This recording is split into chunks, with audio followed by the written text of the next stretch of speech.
welcome to Dialogue. I'm Yang Rui in Beijing. The issues of energy, development and security are hot topics for many in the developing world, including China. How can we balance the need for growth and stability with the inherent dangers to the environment? And how can political conflict be avoided when so many are after the same resources? To discuss these issues and more, I'm happy to be joined in the first part of the program by Dr. Patrick Ho, Secretary General and Chairman of China Energy Fund Committee, a Hong Kong think tank devoted to public diplomacy with special emphasis on energy and culture. And in the second part, when we come back, we'll be happy to be joined by Mr. Gal Luft, co-director of the Institute for the Analysis of Global Security, a Washington-based think tank focused on energy security. But before we start the interview, let's look at this. Patrick Ho is the Deputy Chairman and Secretary General of the China Energy Fund Committee. In 1995, he was appointed as a member of the Preparatory Committee of the first Hong Kong Special Administrative Regional Government. In 1997, he became a member of the Hong Kong Urban Council. In 2002, he served as the Secretary for Home Affairs for the Hong Kong SAR government. Welcome to Dialogue, sir. What do you think of the outcome of the Paris Conference on climate change? I think the outcome is very encouraging. It's one major step forward.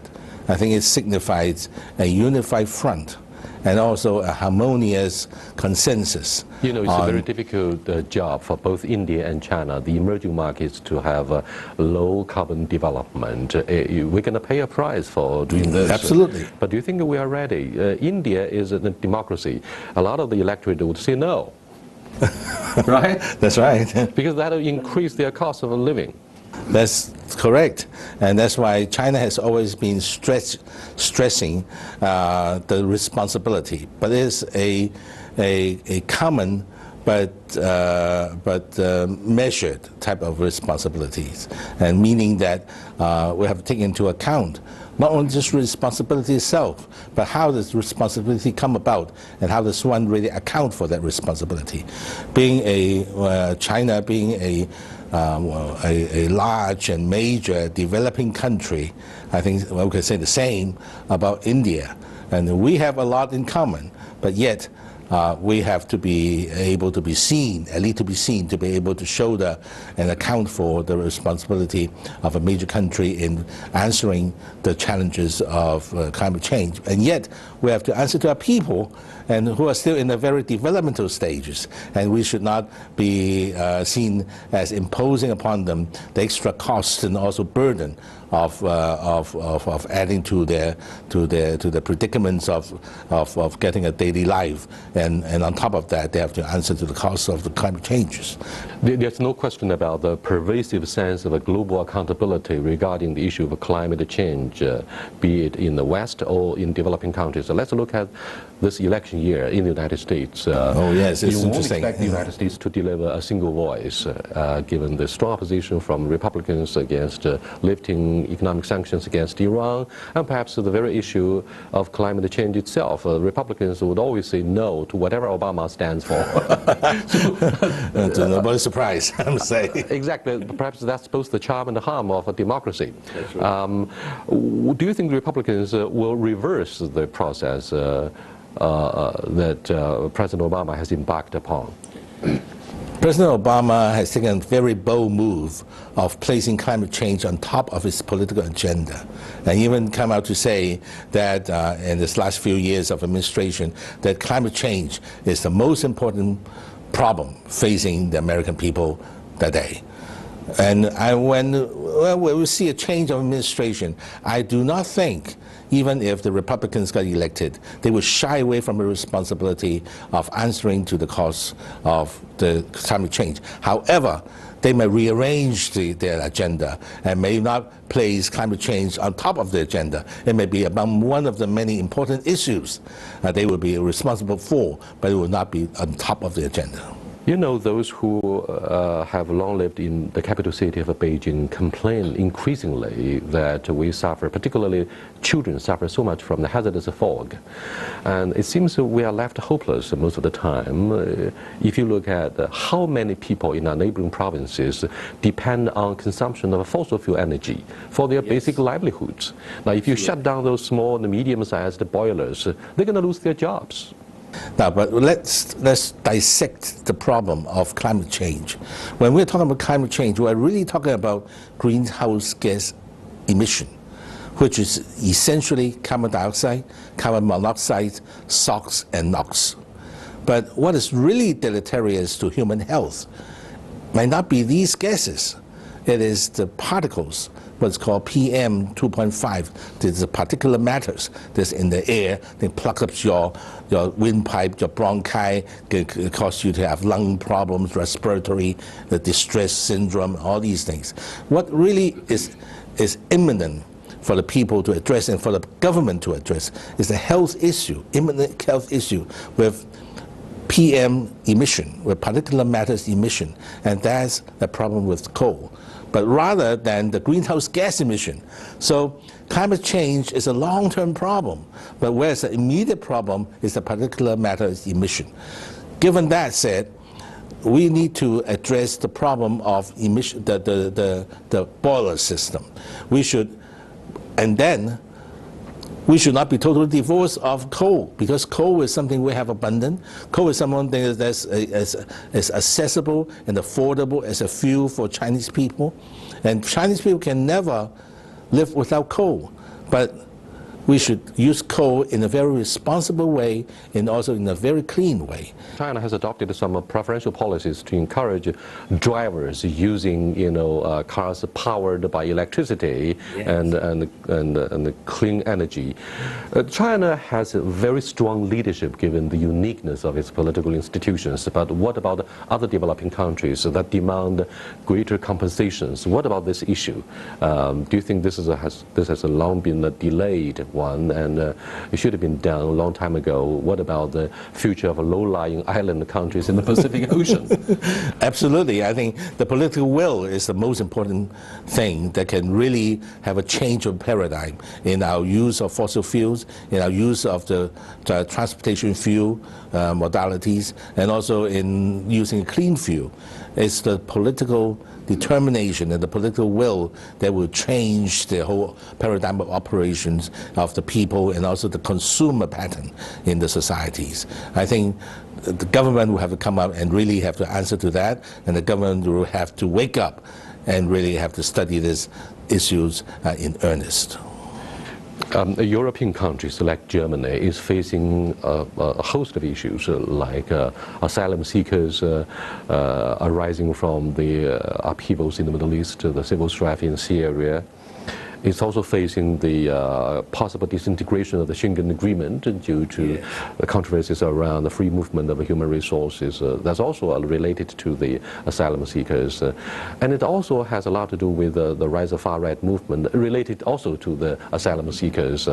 Now, having said this, Chancellor Angela Merkel may give a second thought to the issue of compensation. She, along with other politicians in the developed European countries of the zone, promised to give compensations, but they have, they haven't been able to honor their promise. Then how could you expect the developing countries to follow rules generated in the Paris conference? It will be very difficult.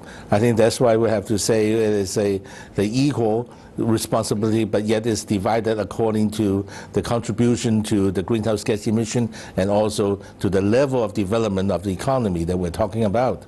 And I think we should not look at it as a way for the government to impose upon the livelihood of the ordinary people and to impose upon them so that they can live today because they want to save tomorrow. And I think we have to be sensible in doing that way. Do you think it's time also for China to leverage our resources? Having said this, do you think China should leverage the resources and come across as a neutral role player to put countries together. Countries are on loggerheads. What kind of unique role China could play? Very unique, because let's look at it. The major powers today in the world, America, I think America has taken its side. Let's look at Russia. Russia has also taken its side. And it seems that the country, the major country that still can be playing the middle field is China. And China can befriend both sides, and China is easily accepted by both sides. I think China has a very unique role to play in bringing the two sides together. They cannot see eye to eye, but maybe China can bring the two together through China's involvement with the two countries, and we can produce a buffer zone for some peace. But I'm afraid Iran and Saudi Arabia are less of the problem compared with the rise of ISIL, the Daesh, because they vow to kill anyone who does not believe their faith, and they call them aliens. They need to be beheaded, they need to be executed. In that sense, do you foresee stability in the near future in this region, and what China can do? Well, it is, somebody had to say, somebody once said that when one meddles into the business of the Middle East, one will have to prepare to pay a price. And I think that is the price that China may have to face, and that the threat of the ISIL or the ISIS might even be brought upon. Transplanting democracy in such a volatile region of the Middle East may lead to chaos, and China's oil stakes are likely to be endangered. Yes, that's right. And we also suffer from the rise of ISIL, also rivalry between Saudi Arabia and Iran. In this way, don't you think you are being a little bit too optimistic about the role China could play? Well, I'm not the one being too optimistic about it. I would say that China have to be very careful, and it's a tightrope to thread for China, and to really keeping the balance between the two. And there's one saying said, friends of both sides is friend to none. And it's very difficult to offend both sides. We have yet another popular saying, if you want to please everybody, you please nobody. That's correct. So I think China, on the one hand, has to demonstrate that we would show that international responsibility just like any major country would do. But on the second hand, I think we are at that point that our foreign policy is a critical point of evolving to the next stage, that we will have to take on major challenges on an international scale. And to be the eventual winner of the volatility there, the rivalry there, China has to reconstruct its soft power. That's absolutely right. I'm sure that the traditional culture and traditional value of China or of the Orient can introduce a breath of fresh air to the Middle East. We agree to accept eventually the same discourse, despite some subtle regional issues that China finds very difficult to fix in the foreseeable future. And I thank you very much for your quality time and the views. Well, thank you for letting me speak to you. Thank you, Sir Patrick.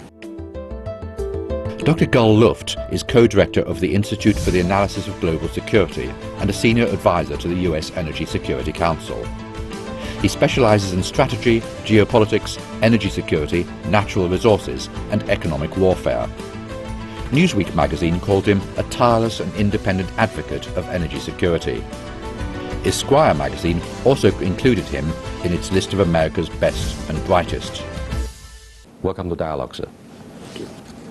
You've been an expert of energy security following the end of the Cold War, and particularly after China became the top stakeholder in the Gulf in terms of oil supplies. What do you think should be the top concern for your country and our country in the Middle East?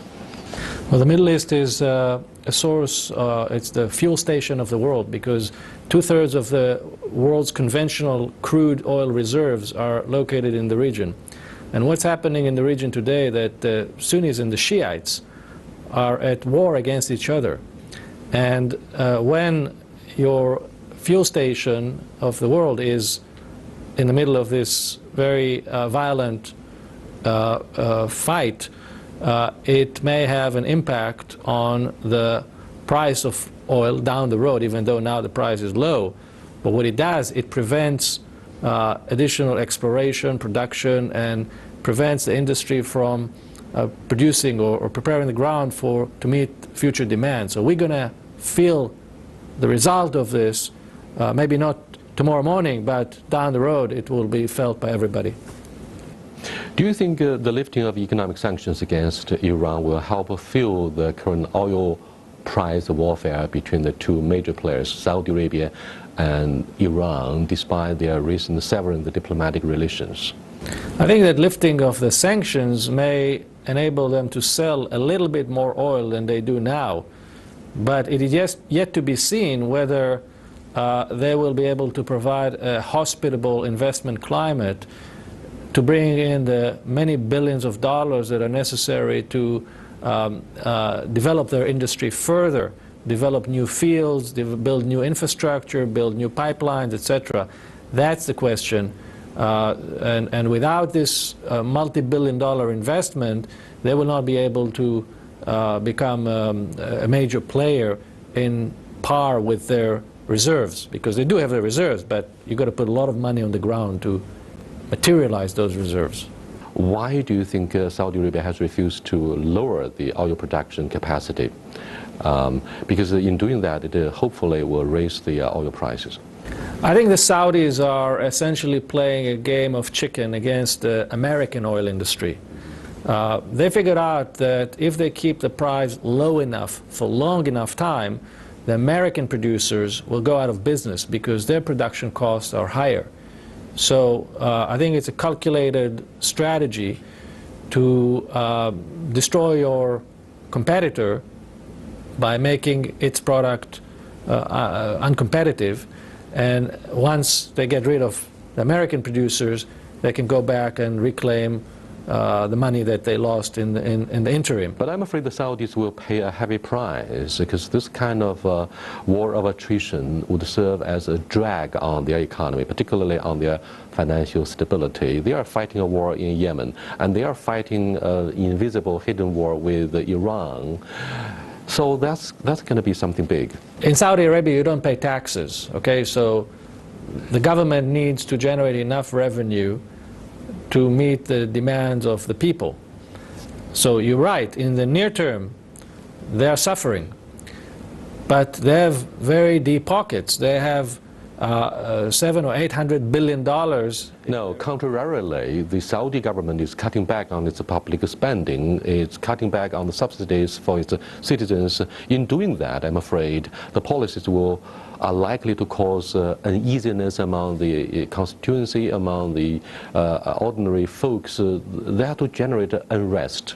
And Saudi Arabia is in a very uneasy situation because it is fighting a war in Yemen, it's fighting against ISIS, it's fighting against Iran, and it's fighting economic war against the American oil producers. So it's fighting on multiple fronts. But the Saudis also have a long-term view of the situation, and they realize that they need to ensure that the competition to their product is taken care of, because otherwise they will not be able to make ends meet. So I think that what they're doing now is because they can still coast, they can still put their hands in the pockets and fund their obligations, and they still have hundreds of billions of dollars in reserves that they can use, and they can still raise debt. I mean, their credit rating is still good, so they can raise debt too. And all of this is just to survive the next couple of years, and hopefully then the price of oil will rebalance, and then they can capture everything they lost in those difficult years. Many outside the United States who follow your process options, who follow your policy options, would say, hey, maybe it's time for the U.S. government to take a second look and give a second thought to your traditional policy towards Saudi Arabia, and you are quietly changing this policy one way or another. I would suggest that we don't look at this region only through the prism of oil. Oil is a very important dimension, but there's also another issue that is very important to pay attention to. The United States sees the region as its major buyer of its weapons. It's a very important element. The number one export sector of the United States is aerospace and defense. So those countries, Qatar, UAE, Egypt, Saudi, all those countries, Kuwait, they are major buyers of America's arms and airplanes and all that. So when you look at the region, you look at a variety of considerations here. So America may not be as dependent on Middle East oil, but it's still very dependent on Middle East ability to buy its weapons. And, and therefore it's in the United States' interest to instigate instability, to generate chaos by exporting the idea of a democracy or setting up an enemy there so that they can fight each other, and the military-industrial complex would benefit enormously from arms sales to this volatile region. The military-industrial complex will benefit, no doubt. Now, whether it is a deliberate policy with some sort of, I would not go that far. Many lobby groups in the United States. Yeah, but I don't think it's a centralized decision that, oh, let's steer trouble in the Middle East. In a way, the U.S. Does need an enemy to sell weapons. Is that the logic? I think that the U.S. needs countries in the Middle East to feel threatened and therefore to beef up their defense expenditures, so that, and again, that helps some in the defense industrial complex, of course. And there is also a huge demand, perhaps, for American weapons in South China Sea, in Southeast Asia, and therefore China is singled out for the bashing, so that you can also sell weapons to maybe Vietnam, the Philippines, Malaysia. Is that part of the game?